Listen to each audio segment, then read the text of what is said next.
Hi, welcome to another episode of Wing Chun King. On the subject of the Bart Cham Dao, this time I like to talk about the origins of the Bart Cham Dao, and maybe perhaps the origin of some of the moves in Wing Chun. Now, if you've done a certain amount of Wing Chun and you want your Sifu to teach you Bart Cham Dao, if you've done a certain amount, meaning you've done, say Silim Tao, say you've done certain parts of Cham Kyu, and you know some parts of Biu Ji and maybe some parts of the Mo Yan Zhang, and you're saying, Sifu, when are you going to teach me the knife form?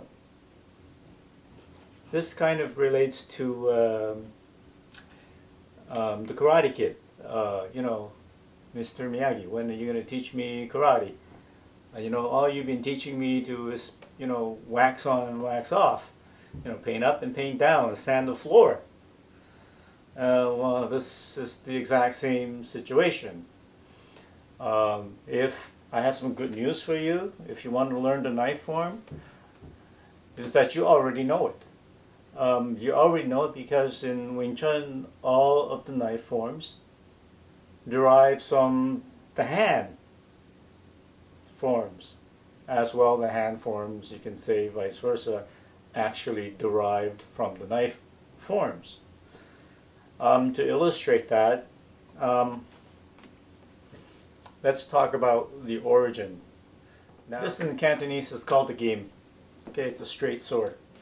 The history of this is probably the age of this weapon is probably in like 1,000 years or so, give or take, or maybe even older than that. It's a typical straight sword. Now, obviously, Wing Chun is only a couple hundred years old. So let's go back to before the time before Wing Chun was invented. Wing Chun is a martial arts that took several martial arts like Hong Kun, White Crane, or whatever, and they bunched it all together, took all the good parts of all these other martial arts and put it together. And before that, we have the game, which is way older than Wing Chun. And one of the things I like to illustrate is Bong Tan Da. Okay, very simple. Bong Tan Da is in your Silim Tao, right? One of the later parts of the Silim Tao, you got your Bong Tan and Da. And as well, in your Cham Kyu, you have, your Bong with a Wu Sao in the middle. Okay? So, how does that relate to the game? Well, one of your most basic sword fighting techniques with a sword. Okay? And somebody hits you from this side, is your bong. Alright, somebody comes from this side, it's your bong. Your next move is your tan da. Okay, I'll do it one more time. Somebody comes, bong, tan da. I'll do it slower one more time. That's the bong. Here's a tan, and here's a da. Now this move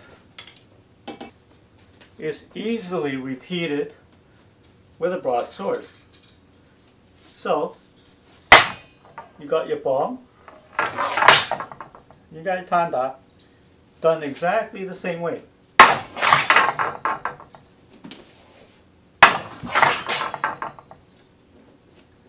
So that gets easily translated into the Bart Cham Dao. Exact same move, nothing's changed. Okay? You have your bong, you got your Wu Sao here, you got your bong, and you got your tan, and you got your da. Only thing is this time, because you got an extra sword on the other hand, your ball is here. Because you got an extra sword, you might as well use it, which is your Cham Kyu move. Your ball will lose out. And you tan. Once you tan, you have an option. You got an option to go in this way. You have an option to tan and go in from the top. You got an option to go in from the bottom. Where you go in is up to you. And that's my hunch. That Wing Chun comes from a lot of swordplay. That translated into your ball, tan, da. Your ball, tan da, pak da. Ball, tan da, pak da. Ball, tan da, pak da. Ball, tan da, pak da.